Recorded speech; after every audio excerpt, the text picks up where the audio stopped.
Karibu, tunaendelea na matangazo yetu. Tunakukumbusha tunaweza ukatupata kwenye app yetu ya Azam Max.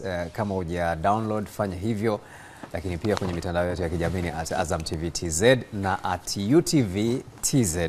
Leo ni siku ya watoto duniani, World Children's Day. Ni siku ambayo imewekwa na Umoja wa Mataifa kuzungumza masuala mbalimbali yanayohusu watoto, hasa ustawi wao. Lakini tunavyozungumzia ustawi wa watoto tunagusa maeneo mbalimbali. Elimu, tunazungumzia vipaji, tunazungumzia eneo la malezi, lakini pia tunazungumzia uwekezaji. Na hapa kwenye uwekezaji ndipo ambapo sisi tumechagua kujikita hapo, kuangalia jinsi gani unavyoweza kuwekeza kwa mtoto wako. Na katika kuzungumza hili tumewaalika hapa wadau muhimu kujadili nao mjadala huu. Tunaye Abdullahi Mlapakolo ambaye ni mtaalamu wa malezi ya watoto. Karibu sana Abdullahi.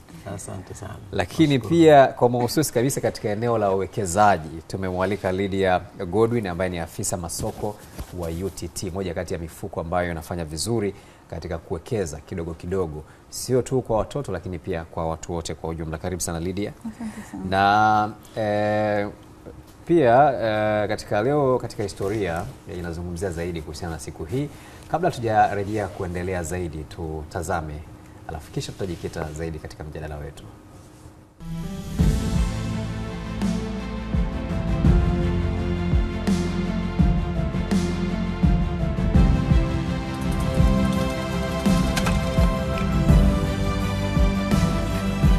Leo katika historia. Natumai ubuheri wa afya.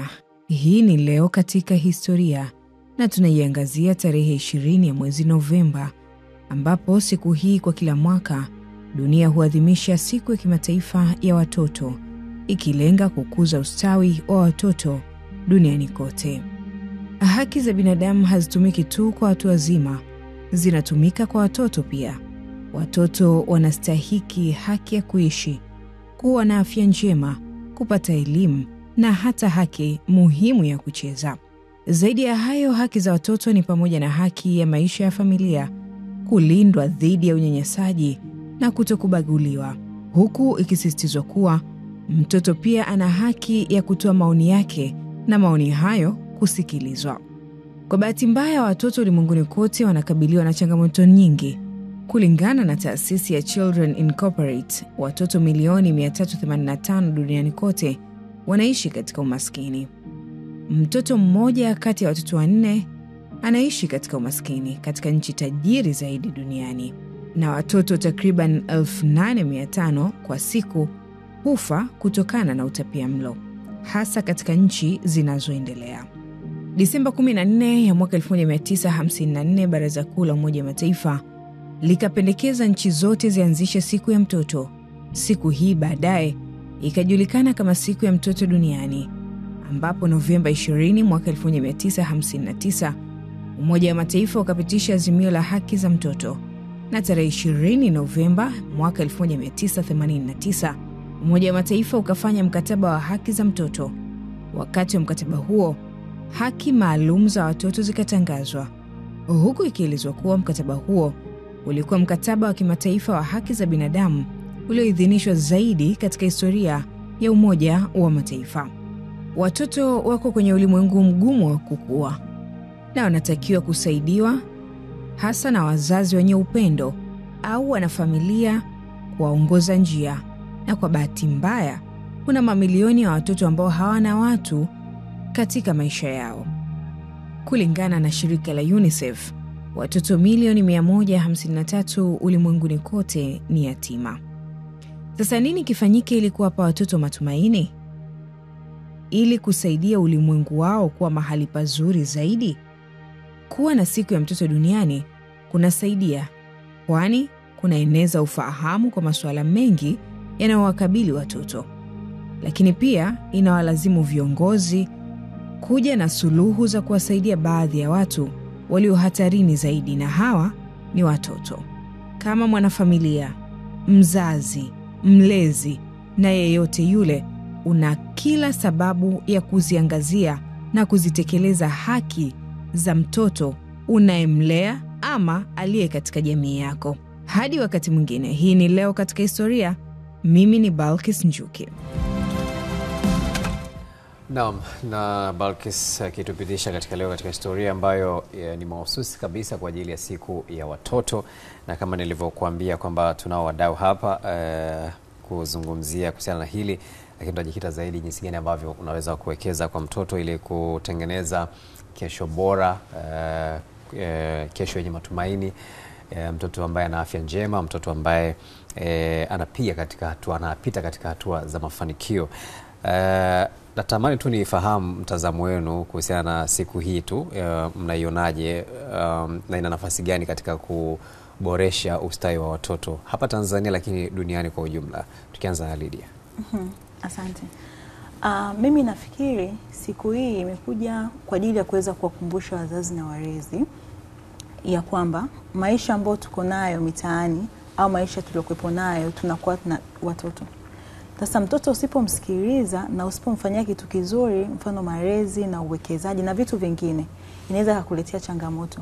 Kwa ni siku ambayo tunaweza tukaitumia kwa ajili ya kuweza kutukumbusha, tukiamini kwamba wazazi wanakuwa na vitu vingi, walezi wanakuwa na vitu vingi. Kwa tunaweza kuitumia kwa ajili ya kuweza kuwakumbusha wazazi na walezi kwa ajili ya malezi ya watoto, kwa ajili ya namna bora ya kuweza kuishi. Maisha yameshabadilika. Wazazi waishazoea mtoto kila akifika chuo kikuu lazima apate mkopo wa chuo, sio lazima.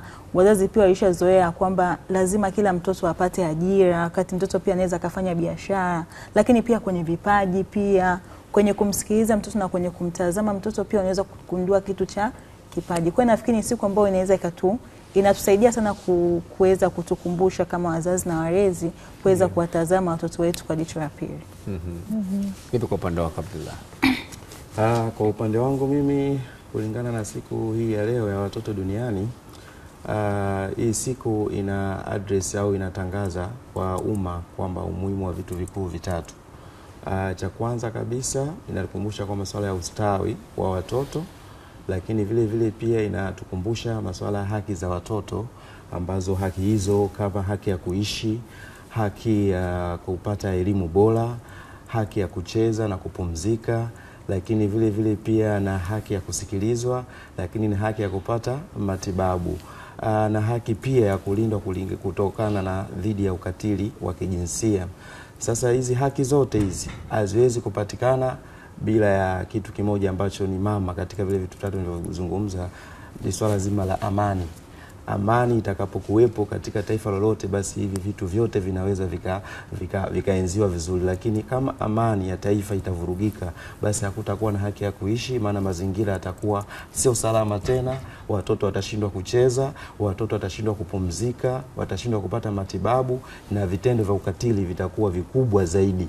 Kwa hiyo ndio address kubwa ya hii siku ya watoto duniani. Kwa hiyo tunapoiadhimisha, lazima pia hii siku itangaze kwamba jamani, amani ni swala la msingi sana, kama ambavyo tunahitaji watoto wetu hawa ambapo baadaye watakuja kuwa walezi wetu sisi tukishazeeka.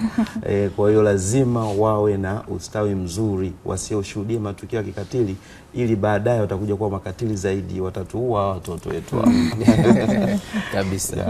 Na katika hilo, sambamba na hilo, ndio tunawekeza pia kwa namna tofauti, ikiwemo hapo katika elimu, kama ni vipaji, afya na masuala mengine. Unadhani ni maeneo gani hasa ambayo ni muhimu kuwekeza kwa watoto? Kama ambavyo ulivyotaja, maeneo yote ni muhimu, lakini tukianza na swala zima la elimu, wazazi na walezi tunatakiwa tuwekeze kwa namna hii ambayo ifuatayo. Cha kwanza kabisa ni kuwatengenezea watoto namna ya kujisomea, self studies wenyewe. At least mzazi atengeneze mazingira kwamba mtoto apate angalau hata dakika 45, 60, hata lisani moja kwa kila siku, kitu ambacho kwa sasa hivi wazazi wengi ile swala limetushinda. Na ndio maana tunaona sasa hivi, kwa mfano sasa hivi kuna mitihani inayoendelea ya kidato cha 4, kuna mitihani ambayo imemalizika hivi karibuni ya form kidato cha 2, lakini tunaona watoto wengi sasa hivi wamekuwa ni msuli pepa. Kipindi cha mtihani ndio kipindi mtoto anashika daftari, lakini kipindi kingine ambacho ana muda wa kutosha ni kucheza, labda ni PS game, lakini kuzurura na vitu vingine hivyo. Kwa hiyo tujiwekeze sana kwenye swala zima la ratiba ya mtoto, lakini tuwekeze pia katika extra curriculum. Maana yake ni kwamba tuwekeze katika elimu mbadala au elimu ya nje ya mtaala. Mfano kama sasa hivi kuna ni ulimwengu wa teknolojia, tuwekeze pia kwa masuala ya teknolojia. Mtoto sasa hivi anaweza kujifunza kompyuta, anaweza kujifunza lugha za kimataifa, mfano kama Chinese, Kichina, labda akajifunza Kifaransa, Arabiki, kwa lengo la kumweka kijana imara. Lakini hata shughuli za ufundi pia, ujasiriamali, kama wanafunzi ambao waliomaliza kidato cha pili sasa wako mtaani, wasikae nyumbani, waendelee kupata elimu mbalimbali, teknolojia mbalimbali. Lakini vile vile pia kwenye swala zima pia la elimu, lakini pia wazazi na walezi tujifunze pia namna ya kuweza kuwekeza pesa kwa ajili ya watoto. Tuna changamoto kubwa sana, watu tunashindwa kuwekeza vizuri kwa watoto, kuwekea pesa angalau kwa mwezi uwekeza hata basi 20,000, angalau baadaye isije ikawa shida, mtoto amefanikiwa anahitaji kwenda engineering, mzazi unasema una hela, au anatakiwa ende advance Kwilo au wapi huko, mzazi unakuwa huna. Kwa hiyo ndio sehemu sahihi ya kuwekeza namna kwenye elimu. Lakini kama nitazungumzia swala zima la vipaji, maana hapa tunazungumzia talanta, maana ni ule ujuzi ambao mtoto amezaliwa nayo, ile inborn. Sasa cha kwanza ni kutambua vipaji. Na katika kosa ambalo wazazi wengi tunalifanya au walezi, huwa tuamini vipaji. Wewe mtoto anapambana na kipaji chake toka mdogo mwenyewe kwa kuiba, kwa siri. Baadaye kinakuja kukua, ndio mzazi unakuja kugundua. Tena sio wewe, unakuja kuambia mtoto wako anajua bwana, anajua kucheza. Au unaweza kumsikia redioni watu au redioni TV wanamwangalia. Unashangaa huyu amefikaje? Kumbe kapambana mwenyewe. Kwa hiyo tujifunze kutambua vipaji vya watoto, kwa sababu kila mtoto ana kipaji chake. Kwa hiyo tuanze kuwatambua, tukishawatambua sasa tuanze kuwekeza, tuwatafute mazingira sahihi, mfano vifaa unaweza kuanza kuanulia. Kama mtoto ni mchezaji basi mpira. Sisi kuna academy nyingi sana. Kwa mfano unaweza sasa tutakuja hapa. Unajua tuta break down, tutaweka katika mchanganuo, kwa sababu tunazungumzia kuwekeza kwa mtoto, tunazungumzia kuwekeza kwenye elimu, tunazungumzia kuwekeza kwenye malezi, kwenye vipaji, lakini pia tunazungumzia uwekezaji kwa maana ya kiuchumi. Yaani uchumi wa mtu usianzia ameshaanza kuwa mtu mzima ndo anaanza kutafuta maisha. Yaani tuache ile kauli ya kutafuta maisha, yaani ukiwa tayari ushakuwa mtu mzima. Huyu mtoto ana haki pia kujengewa uchumi wake akiwa kuna wengine wameanza tangu mama akiwa mjamzito, lakini sasa hiyo inakuwa ni majaliwa ya Mwenyezi Mungu kwamba mtoto atazaliwa au hatazaliwa. Lakini wengine wanaanza kwamba mtoto akiwa tu na amezaliwa, wanaanza kuwekeza kidogo kidogo kwa huyu mtoto, na mpaka anafikisha miaka 18 anakuwa tayari ana uwezo, hata kama kuna kitu anataka kuanzisha, tayari kuna mtaji ambao wazazi wake waliuwekeza, anaweza kuendelea sasa kuendeleza kutoka pale. Sasa Lydia, nyie mna mifuko mbalimbali ya UTT. Na kwa hiyo dhana ya jumla ya kuwekeza, tuanze kujenga uelewa ni jinsi gani wazazi ama walezi wanaweza kuanza kuwekeza kwa watoto wao wakiwa wadogo. Okay, asante. Kwanza kabisa kabla sijaenda kwenye mifuko ya UTT, neno uwekezaji, nafikiri kila Mtanzania au kila mzazi na mlezi ambaye ananisikiliza aitambue kwamba ni kitu kikubwa ambacho anaweza akakifanya kwenye maisha haya ya kawaida. Uwekezaji unaweza kuwekeza kwenye viwanja, real estate tunasema. Unaweza kununua kiwanja ukakiacha kwa 10 years kikatengeneza thamani au kikakuwa thamani. Lakini pia kwenye mfumo wa pesa tunasema passive income, yani pesa ambayo itolei jasho, sio lazima uje studio ndio tengeneze fedha. Kwenye mfumo wa kuwekeza, kwenye mfumo wa fedha huwa kuna shares au hisa. Sasa kwenye hisa kidogo inakupaswa uwe na elimu kubwa ya uwekezaji, na sisi hapa wa Tanzania kidogo elimu za uwekezaji zimekuwa ni changamoto. Kwa hiyo hisa huwa ina tabia ya kupanda na kushuka, ila ni sehemu nzuri kama utawekeza kwa malengo ya muda mrefu. Na yako makampuni 29 Tanzania yetu, nafikiri tumebarikiwa sana. Kwenye makampuni 29 mzazi wa mlezi anaweza akachagua tu kwanza hata na shilingi 5,000 kwa ajili ya mtoto wake na akaiweka tu for 10 years. For 10 years itakuwa ni pesa kidogo kubwa. Lakini pia kuna mabank, hapa kuna fixed deposit, akaunti za muda maalum za kwenye mabank, nao pia unaweza ukafungua na ukamwekezea mtoto wako. Lakini pia kuna bondi za serikali za muda mrefu na za muda mfupi. Sasa tukiacha hizo sehemu za kwenda kuwekeza moja kwa moja, yani kwenda kununua hisa, kwenda kuwekeza kwenye mabanki na kwenda kuwekeza kwenye serikali, unaweza kupitia kwenye mifuko ya uwekezaji wa pamoja. Kwenye mifuko ya uwekezaji wa pamoja ni sehemu ambayo tunakuja kubebana. Mimi pesa yangu hata kama ni ndogo itambatana na wewe na ya kaka na ya dada, kwa hiyo tutatengeneza mtaji mkubwa. Then UTT yeye ataenda kuwekeza pesa hizi kwa niaba yetu. Kwa hiyo atakapoenda kuwekeza kwa niaba yetu, sisi kama wawekezaji tutatengeneza faida shindani kulingana na ile pesa iliyoenda kuwekezwa. Kwa ile faida ambayo itapatikana, utajikuta wewe uliowekeza kidogo umeweza kutengeneza faida kubwa. Lakini pia utapata urahisi. Watanzania wengi tunashindwa kwenda kuwekeza tukiwaza kwamba yani sasa hivi nikawekeza labda kwenye bondi za serikali za muda mrefu, je, pesa yangu nikihitaji itakuwaje? Nakumbuka pesa hii umwekezea mtoto wako Kwa hiyo utakuwa unahitaji iweze kukusaidia kwenye ada, au kumpatia mtoto wako mtaji akafanya biashara, au kumsomesha mtoto mfano chuo kikuu na vyuo vingine, kwenda VETA pia wazazi wengine wanafanya hivyo. Kwa hiyo kupitia mifuko ya uwekezaji inakupatia flexibility, urahisi. Pesa yako unaweza withdraw anytime. Kidogo hapa tuna masharti kidogo kwenye mfuko wetu wa watoto. Huwezi kutoa mpaka mtoto wako afikishe umri wa miaka 12. Miaka 12 ni umri wa kutoka primary na kwenda sekondari. Kwa zile pesa ambazo utakuwa umwekezea, utakuwa uko huru kuweza kuzichukua muda wowote na wakati wowote. Lakini pia faida ambayo inapatikana ni faida tunasema compound interest, faida jumuishi. Mfano, umewekeza shilingi 100,000, si ndio? Imepatikana sokoni 10%. Ile 10% inajiambatanisha kwenye shilingi 100,000 yako. Wanasemaga kuna maajabu 7 ya dunia, ila ajabu la 8 ni compound interest. Compound interest ina tabia ya kujidabo, ya kujikuza. Na wanasema kwa muda wa miaka 5 mpaka 6 pesa yako inaweza ikajidabu. Mfano, ukiweka shilingi 100,000 mara moja kwa kipindi cha muda wa miaka 10 kwa faida ya 10%, shilingi 100,000 yako inaweza ikafika 263,000. Kwa hiyo pesa yako imekuwa imefanyaje? Imejidabu. Kwa hiyo ukiweka milioni 50 itakuwa milioni 100. Ukiweka milioni 20 itakuwa milioni 40. Yani pesa ina tabia ya kujidabu kwa kipindi cha muda wa miaka 5 mpaka miaka 6. Lakini pia mifuko ya uwekezaji wa pamoja, kiwango cha kwanza kuwekeza ni kidogo. Hapa tutazungumzia moja kwa moja mfuko wa watoto. Mfuko wetu wa watoto kiwango cha kwanza kuwekeza ni shilingi 10,000 na kuendelea. Kuna mtu nikutana kwa wewe tu ndio kiwango cha kwanza kuweka.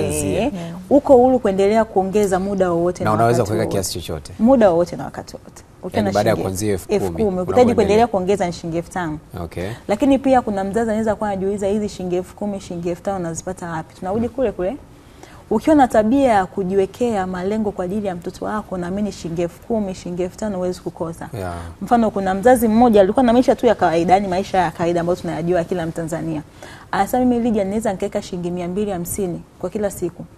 Huyu kwa mwezi atakuwa ameweza kutengeneza 7,500 kwa ajili ya mtoto wake. Yes, kwa ajili ya mtoto wake. Je, mtu ambaye anaweza kuweka shilingi 500 kila siku, ambaye anaweza kuweka shilingi 1,000 kila siku, ambaye anaweza kuweka shilingi 10,000 kila siku. Kwa hiyo tunawakumbusha wazazi au walezi tuanze kuwawekezea watoto wetu, kwa sababu watoto ambao tunaona sasa hivi ni watoto mwenye umri wa miaka 2 leo, ndani ya miaka 10 atakuwa na umri wa miaka 12. Miaka 10 mingine atakuwa na umri wa miaka 22. Kwa kama hatakuwa na msingi mzuri wa fedha, na fedha ni kila kitu, nasemaga kuna bosi wangu anasemaga money is oxygen. Yani pesa ni unapata pumzi ukiwa na pesa Kwa hiyo mzazi amlezi anaweza akaanza kumwekezea mtoto hata kama ni kidogo. Kwa hiyo kupitia mfuko wa watoto tunaona kabisa ni kiwango kidogo cha kuanza kuwekeza. Unaweza ukaiaccess muda wowote. Uwekezaji wake huko unaweza ukaupata yani kupitia mitandao ya simu, kupitia mabenki unaweza ukawekeza. Lakini pia na sisi ambao hatuna elimu ya uwekezaji, tukipitia kwa UTT kama taasisi ya serikali yani fund manager, kwa ataenda kuwekeza pesa yetu kwa niaba yetu. Kwa unaweza kuwa unafanya kazi zako nyingine, ila pesa yako inakuwa inatengeneza faida nyingine, na uko huru kuendelea kuongeza muda wowote na wakati wowote. Kwa hiyo mwekezaji au mzazi au mlezi anaweza akachagua mwenyewe akawekeze wapi. Lakini kama hautokuwa na elimu kubwa na kama hautokuwa na mtaji, kuna mfuko wetu wa watoto unaweza kuanza kuwekeza kwa shilingi 10,000 na kuendelea. Okay. Naam, Abdullahi, katika hili la uwekezaji hasa wa kiuchumi na kifedha, kwa mtazamo wako, unadhani unakuwa na manufaa ya kiasi gani hasa kwa mtoto? Tunapozungumzia uwekezaji wa kiuchumi, kwanza mtoto anaweza kumjengea mazingira ya kujua namna nzuri ya matumizi ya pesa, kwamba anajua, na pia ni vizuri pia baadaye akishafika utambuzi fulani, labda kama miaka 12, unaweza ukaanza kumshirikisha kwamba nakuwekezea kwa faida moja, na lazima umfundishe labda namna ya kutumia, kutunza na kuwekeza. Hivyo ni vitu ambavyo lazima yeye pia vijue. Kwa hiyo ni utamaduni mzuri sana, kwa sababu maisha yetu sisi wa Tanzania wengi, ajira zetu pia haziko permanent, kwamba muda wote kitu chochote kinaweza kikatokea. Unaweza leo ukawa unafanya kazi, lakini kesho na kesho kutwa ukapata accident, ukapata ajali, ukawa uko nyumbani. Lakini unapowekeza tayari zile benki ambazo zinajali, kuna namna ambavyo wanaweza wakakuhifadhi kutokana na kile ulichokuwa unakiwekeza, lakini ile pesa pia ikakusaidia, kwa sababu kuna wakati hata hiyo 10,000 inaweza ikashinda tu kununua daftari. Na tunaona kuna wakati wa mwanafunzi anafika, labda kwa mfano kama utafunga shule Januari, tunaonaga Januari inakuwa ni ngumu sana, lakini changamoto kwamba ni uwekezaji. Kwa mfano kama mtu akaanza kuwekeza toka mwezi huu, labda mwezi huu wa 11, wa 12, au alianza toka Januari hii ya mwaka huu, ana uwezo akawa ana kiasi kubwa cha fedha kiasi cha kwamba akaweza kutatua migogoro yote ya wanafunzi au watoto wake pale nyumbani. Safi kabisa. Na tukirudi hapa pia uliposema kwamba kuna mama anawekeza, anaweza akawa anaweka shilingi 250 kwa siku. Labda tuseme mwingine akaamua labda kila siku anaweka shilingi 1,000. Sawa. Kwa mwezi ana uwezo wa kumwekea mtoto wake 30,000. Maana kwa mwaka hapo ni 360,000. Si ndio? Kwa hiyo 360,000, tuseme sasa huyu mtu ameamua kumwekea mtoto wake kwa miaka 10 tu. Maana kama tunazungumzia milioni 3,600,000. Yes. Akienda mpaka miaka 18, hapa tunazungumzia milioni 6,400,000. Sasa mtoto wako anafikisha miaka 18, ana milioni 6,400,000. Yes. Tayari ana mtaji wa biashara. Mtaji kabisa. Na ulikuwa unaweka 1,000 tu kwa siku kwa ajili ya huyo mtoto. 1,000 tu kwa siku. Yes. Kwa hiyo unaweza ukaona uzito ama ukubwa wa namna ambavyo unaweza kuwekeza. Lakini pia hapo naweza nikaongezea kidogo. Hiyo pesa utakuwa umeiweka wewe. Kumbuka pesa si umeiwekeza. Kwa pesa inatengeneza faida. Hapa tujazungumzia faida. Hapa tujazungumzia faida Na umezungumzia kujidabo sasa. Yes. Kwa hiyo sasa utakapokuwa unaweka utajikuta umeweza kuwekeza hata kidogo, lakini faida yako imekuwa kubwa. Mfano mwingine. Tuende kwa mifano. Shilingi 10,000 kwa kila mwezi. Ndio. Ambayo tunazungumzia mtu anajibana shilingi 500 kwa siku. Unapunguza tu matumizi ambayo sio lazima.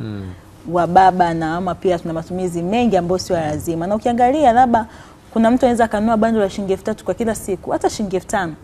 Sio lazima pia kila siku huwa online, kwa sababu ambaye anakuhitaji anaweza kukupata sehemu yoyote hata ukiwa offline. Kwa hiyo labda ukiweka shilingi 500 kwa kila siku, kwa mwezi ni kama una shilingi 15,000.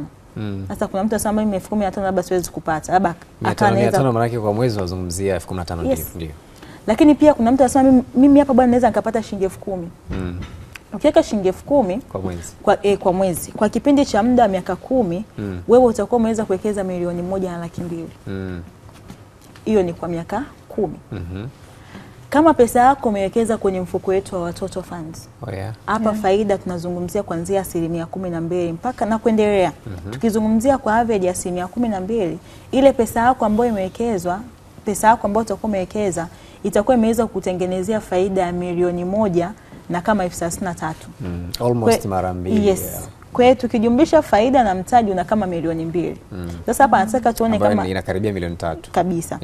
Ukiongeza miaka 5 mbele, yani ukawekeza kwa kipindi cha muda wa miaka 15, utakuwa umeweza kuweka milioni 1,800,000. Faida yako itakuwa kama milioni 3 na ngapi. Kwa hiyo ukiongeza miaka 5, kule ilikuwa ni milioni 1, huku imekuwa kama milioni 3. Kwa hiyo unapata kama milioni 5. Ukiongeza tena miaka 10 mbele, hapo tunazungumzia miaka 25. Utakuwa umeweza kuwekeza milioni 3 wewe kwenye uchangiaji wako. Faida yako itakuwa ni milioni 15. Tumeona compound interest. Maajabu 7 ila ajabu 8 ni compound. Yaani compound utakapowekeza kwa muda mrefu inaweza kukuletea faida kubwa. Kwa hiyo na miaka 25 hapo tunamzungumzia mtoto ambaye anatarajia kuzaliwa. Mfano mimi Lydia sijapata mtoto. Labda nikianza kumwekezea mwenye umri wa miaka 0, yani nikishampata sasa, labda ana mwezi 0 au ana mwaka 0. Nikaanza kumwekea shilingi 10,000 kila mwezi. Hapa nimetarget mpaka pale atakumaliza elimu yake ya chuo kikuu. Kwenye shilingi 10,000 zangu nimeweza kuweka milioni 3. Faida yangu imekuwa ni milioni 15. Nikijumlisha milioni 3 yangu na milioni 15 na milioni 18. Hapo utachagua mwenyewe uchukue Mazda umpatie kama zawadi au umpatie ile. Tuendeleze uwekezaji, ni kumtafutia tu biashara kake anaendelea. Sasa kuna nategemea pia na kipaji. Mfano mimi hapa mdogo wangu yeye ambacho anakitaka anapenda sana magari. Kwa hiyo biashara yeye hawezi. Kuweza kumnunulia hata ile gari akafanya labda bot Uber. Kwa hiyo inategemea pia ni biashara. Sasa hapo tunakwenda vizuri. Tunakwenda narudi. Na tutarejea pia hapa kuendelea zaidi katika hili ambalo tunajadili, ikiwa ni siku ya watoto, na kubwa tukukumbushe tumelenga zaidi kuzungumza kuhusiana na uwekezaji kwa watoto kwa namna tofauti. Tutarejea kuendelea mara baada ya mapumziko mafupi.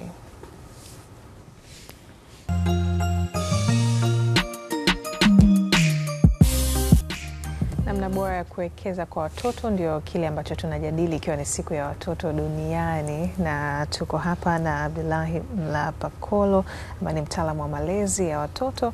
Tuko pia na Lydia Godwin ambaye ni afisa masoko kutoka UTT. Na kabla ya mapumziko, Lydia alitueleza kuhusiana na uwekezaji hasa kwa mfuko wa watoto.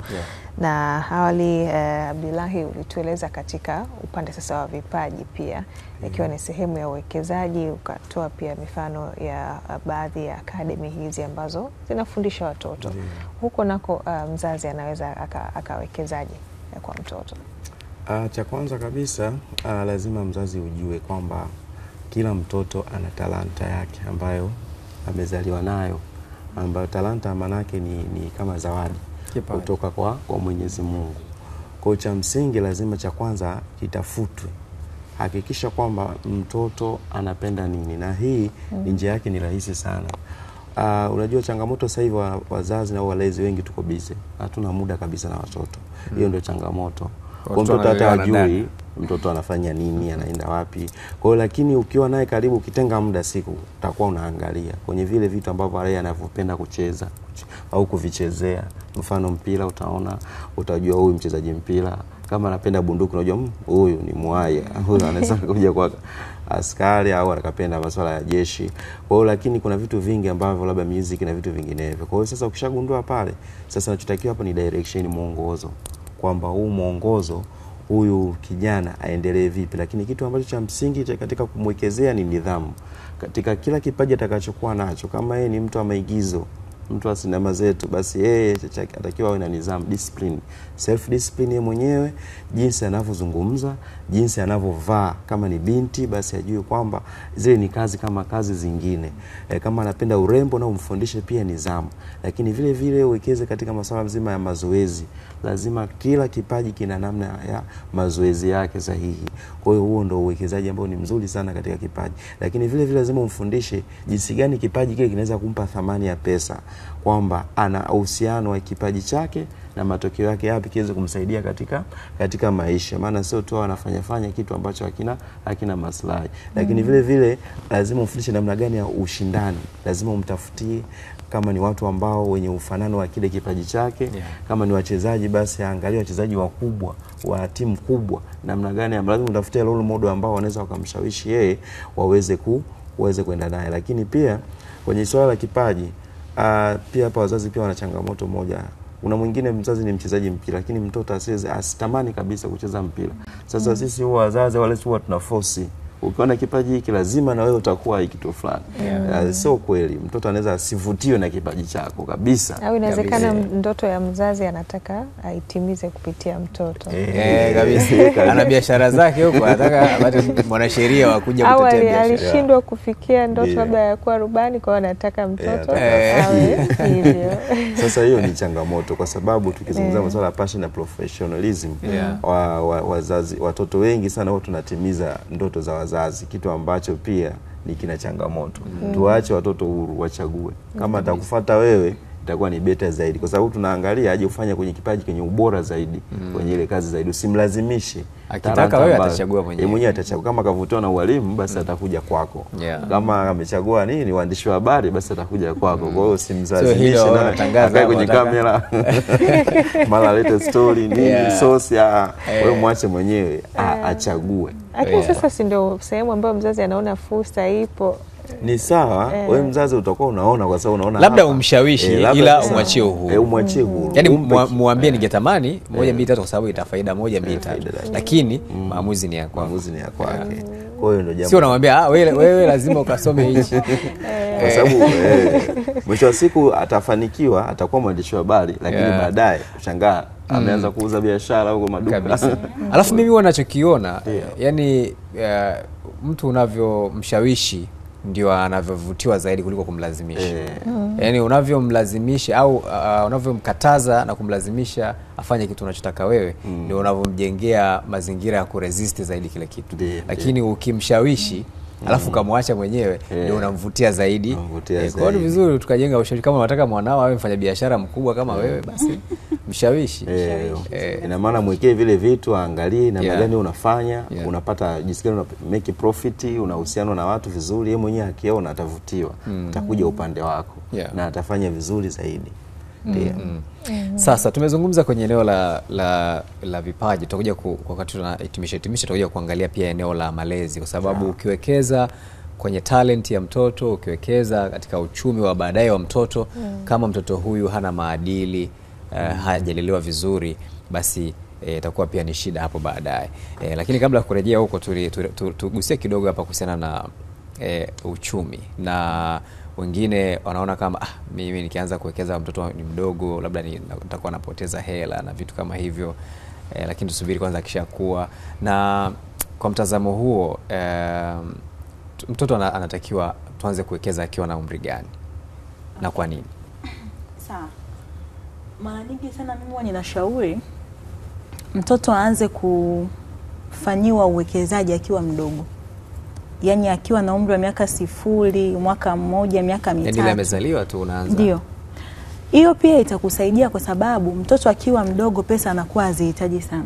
Yaani mtoto akipata zake na vitu tu vichache. Basic needs. Yes, basic needs akae basi yani Lakini akishakuwa mkubwa, umri wa miaka 12, 15, 20, mambo yameshaanza kuwa mengi.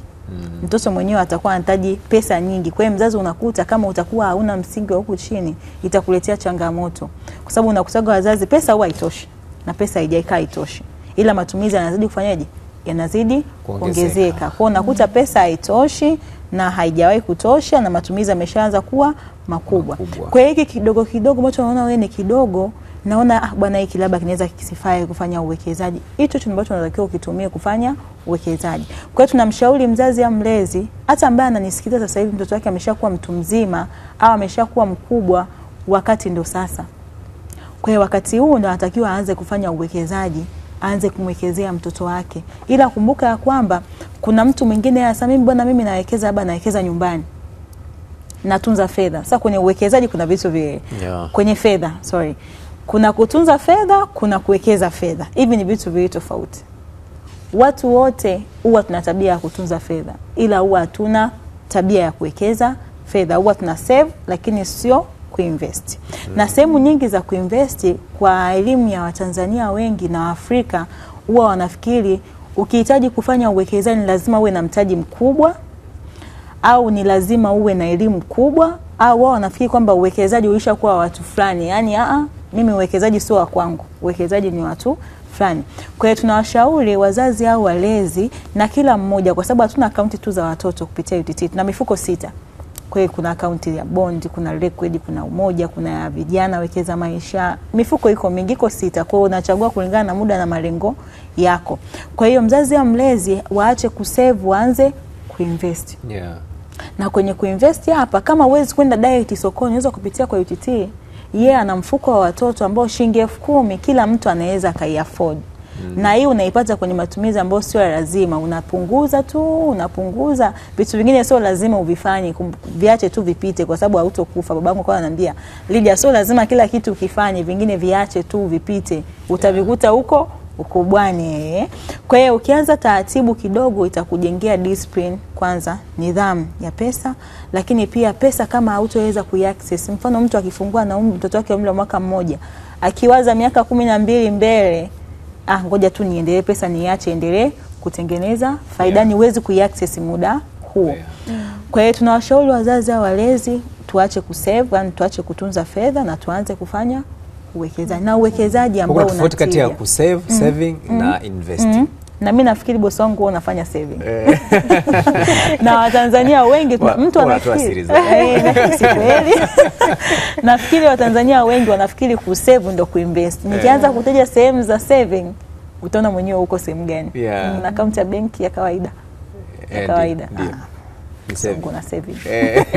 Hapo una save lakini account sasa ya uwekezaji una vitu viwili. Ukitaka kuwa mwekezaji ni lazima uwe na muda. Na muda wako lazima uwe mrefu ili uweze kuifeel ile faida. Yaani kuna account ambayo unaweka hela lakini utegemee kuitoa mwezi wa 12 Christmas. Sasa hapo utaweza kusave na utaweza kuinvest. Na kuinvest inaenda na nidhamu, discipline. Usipokuwa na discipline na mifuko yetu sima nyingi UTT na kuruhusu kuweka na kutoa, unakuta mtu anaweka Jumatatu, Ijumaa pesa na. Kwa hiyo wale ambao wanalalamika kwamba bana yani shida ya kutunza hela, unatunza hela lakini ile umetunza tu hivi unasikia si mjomba kameza shoka. Kwa hiyo hawa wanafanya saving.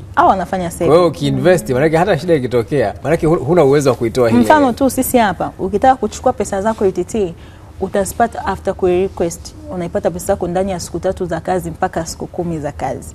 Kwa kama unatamani kununua unatamani kununua energy ya Azam, utashindwa kununua kwa muda huo kwa sababu pesa hutoweza kufanyaje kuiaccess. Kwa mtu akifanya siku 10 za kazi alafu muda mrefu ngoja niendelee kuiacha, kwa inakupa ile discipline. Kumbuka matumizi hayaishi lakini pesa inafanyaje? Inaisha. Na usipofanya kitu fulani leo uwezi ukafa. Ni kweli kabisa. Hapo sasa nimejua tofauti kati ya saving na kuinvest.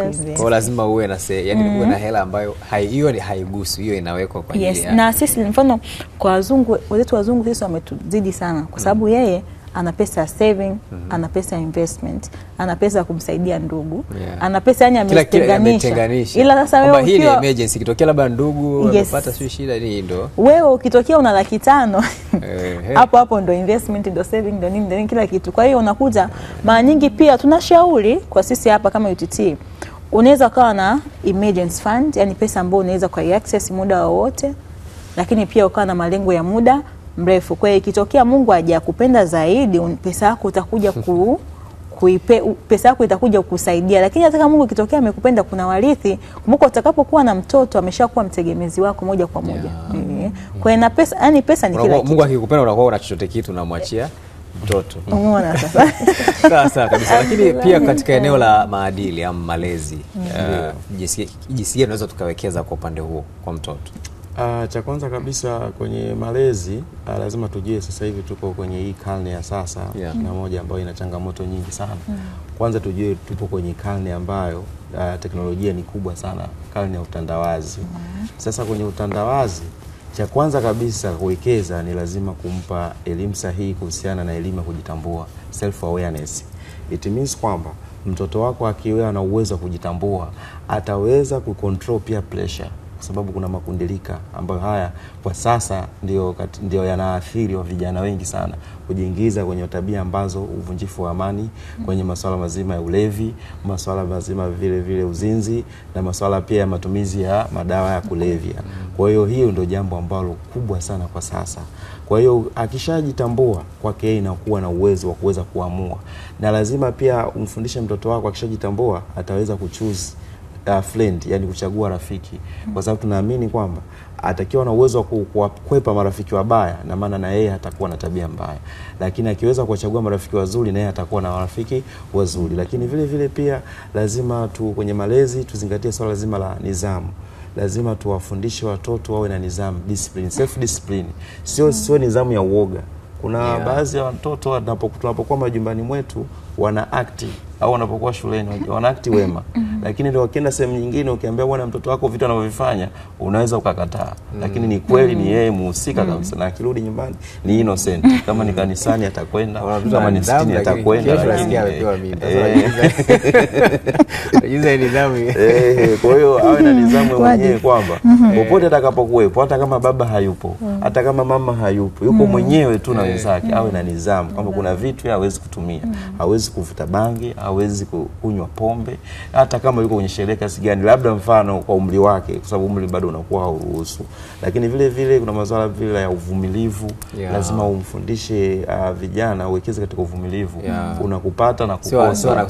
Sio anashinda njaa tu kidogo. Ndio maana tunaona sasa hivi watoto sasa hivi hataki kukaa na njaa. Ndio maana wanajinyonga. Kesi nyingi zinakuwa sana watoto wanajinyonga kwa sababu hawana uvumilivu. Maana tunaona sasa hivi hapa pengine mtu hawezi kuvumilia matokeo mabaya ambayo pengine amefanya mtenda kitu cha pili kafeli au form 4 unakuta anajiua. Kwa hiyo unamwambia lazima awe na uvumilivu pia. Unajua kama maisha yanapanda mbele, yani muonyeshe pande zote mbili. Maisha yanapanda na kushuka. Lakini vile vile pia lazima watoto wetu tuwekeze sana namna ya kuwafundisha namna sahihi ya kutumia mitandao ya kijamii.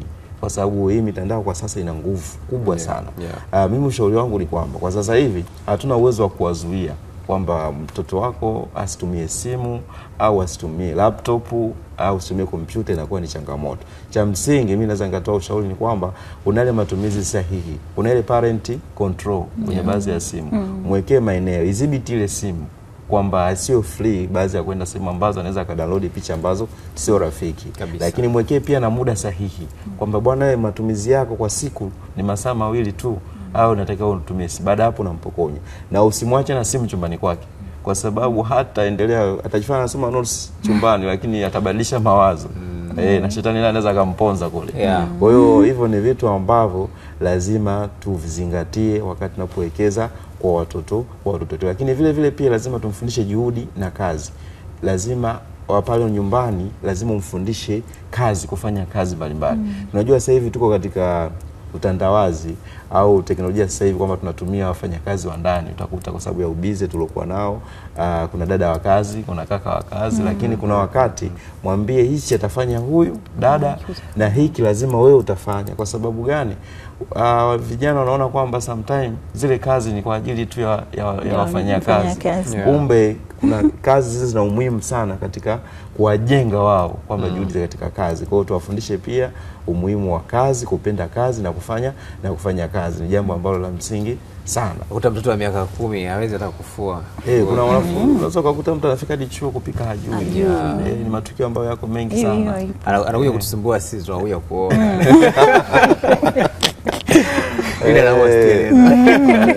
Utakuta ndo vitu kama hivi. Sasa kuna kisa fulani hivi ambacho jamaa alioa mwanamke lakini mwanamke alikuwa hajui kupika. Kwa hiyo bahati nzuri yule dada alikuwa na connection. Kwamba mume akiwa kazini, yeye kuna mtu huwa anamuita pale. Shoga yake huyo kupika. Sasa kwa siku mambo yakabuma. Shoga yake hajaja au mume akabaki. Sasa nadhani pia ilikuwa ni humu kwenye hizi Azam tuliona hiyo enjoy. Ilikuwa ni tamthilia fulani. Kwa hiyo vitu kama hivyo pia huwa vipo sana. Hata kwa wenzetu, sio tu Tanzania, hata kwa wenzetu. Kwa hiyo lazima pia tuwafundishe kazi zote, kazi za mikono na namna kuzipenda na kupenda maisha yao. Kwa hiyo tukifanya uwekezaji kwenye namna hiyo, basi tutakuwa na kizazi ambacho ni bora zaidi kabisa. Tunawashukuru sana na yote kwa yote pia kufano kuzungumzia uwekezaji unatusaidia baadaye kupunguza pia tatizo la ajira. Kwa sababu badala ya watoto kwanza kulalamika hatuna mitaji, tayari unakuwa tayari ushamjengea kidogo kidogo, na hata akikosa ajira serikalini anaweza akatumia hiyo fursa ambayo umemwandalia tangu akiwa mtoto. Lakini pia kwenye eneo la malezi, vipaji, sasa hivi watoto ama vijana watengeneza pesa nyingi sana. Sasa hivi tuna watu vijana wadogo kama kina Aisha Masaka, kina Opa Clement wanacheza mpira wa miguu, wanalipwa millions of money huko Ulaya na wapi. Kwa hiyo unaweza ukaona nguvu ya vipaji. Tunaona muziki ambao wanafanya vizuri, tuna waigizaji, tunaona vitasa sasa hivi. Unaona bwana, kuna masumbwi. Unaweza kila siku unaletewa kesi kwamba dogo amempigana, Sasa badala ya kumlaumu, hebu mtafute trainer wa boxing. Alafu yule trainer atamjengea discipline kwamba utakiwa kumpiga kila mtu kila siku. Hii ni kazi. Inaweza kutatua mgogoro mmoja. Siku nikuta dogo mmoja uwanjani anafanya boxing. Yaani kwa kweli ni mdogo tu, amemaliza darasa la 7. Kijana wangu mmoja. Sasa anacheza vizuri sana. Sasa siku hiyo mama yake akaja akaniambia, yani huyu ujinga na ufanya upuzi. Nikamwambia mama, hapana. Kwa namna nilivyomuona, kama tutashirikiana vizuri, huyu atakuja kuwa kama hawa kina Anthony Joshua na kineo. Kwa hiyo mama alikubali, lakini kwa shingo upande. Hivi ni kweli inawezekana huyo nyumbani ngambia sasa cha msingi kumjenga nidhamu ya nyumbani. Sasa nikakaa na yule kijana ngambia ni kweli mimi mwenyewe nimeshawishika na kipaji chako na nitakusimamia kisha kinaendelea, lakini zingatia mahusia wa mama. Mama akatoa pale vinavyovitaka, basi ataenda, lakini cha kwanza nyumbani lazima afanye 1, afanye 2, na elimu ya dini lazima awe nayo. Ngambia umeona sasa, ukizingatia hivyo Mungu ukimweka mbele na kipaji chako kitaenda vizuri. Kisa wakati tunasoma alikuwa na dogo anapiga shule nzima, yani yeye hakuna naye watu wanajua kabisa huyu hakuna anaweza kumgusa, yani ndio top. Sasa watu kama hao unaweza ukaanza kuadhibu na nini, kumbe unaweza ukamtengeneza akawa mtu fulani kupitia kile alichonacho. Kwa yako mengi, lakini sasa leo pia Hilda, kuna namna ya kuiadhimisha siku kama kuisherehekea. Tunafahamu kwamba ni siku ya Umoja wa Mataifa na inatekelezwa ama inasimamiwa na UNICEF, shirika la watoto duniani. Hasa miongoni mwa namna za kufanya kusherehekea siku hii ni kuwapa nafasi watoto waonyeshe vitu kwenye mazingira mbalimbali ambayo hawafanyi. Kwa mfano kwenye vyombo vya habari watoto wanaweza wakaja kutangaza, kwenye siasa watoto wanaweza yani wanafanya kama simulation fulani hivi, biashara, michezo na kadhalika. Lakini pia rangi za blue ni rangi za kutoa ujumbe fulani kuhusu watoto. Sasa leo tuna bluish fulani hivi hapa. Sasa kama ni coincidence ile anayo na wewe na mimi tai kidogo brother, sijui labda ila mimi niko kwa mbali hiyo hivyo. Lakini pia initiatives mbalimbali za elimu na vitu kama hivyo, kuwatengenezea debate. Leo pia katika zile taasisi za elimu, mashule na taasisi nyingine ziandae midahalo kwa ajili ya watoto kuja kuzungumza changamoto zao, kujadili mada mbalimbali na vitu kama hivyo. Kwa hiyo ni namna tu ya kuadhimisha, na ikiwa pia theme ya mwaka huu inasema siku yangu kutimiza haki za kuwa mtoto, ambazo ziko nyingi pia zimeorodheshwa. Kwa hiyo tunawatakia watoto wote heri ya siku ya watoto, lakini pia tunahimiza jamii kuendelea kuwapa nafasi zaidi, kuwajengea uwezo watoto, kuwekeza kwa watoto kwenye eneo la malezi, vipaji, lakini pia kuwajengea uchumi ama kuwajengea kesho yao ambayo itawezesha kuweza kupiga hatua zaidi kimaisha. Tunakamilisha hivyo. Tunawashukuru sana Lydia pamoja na Abdullahi. Asanteni sana kwa ushiriki kwenye mjadala huu muhimu. Asante. Asante. Naam, tunakamilisha hivyo.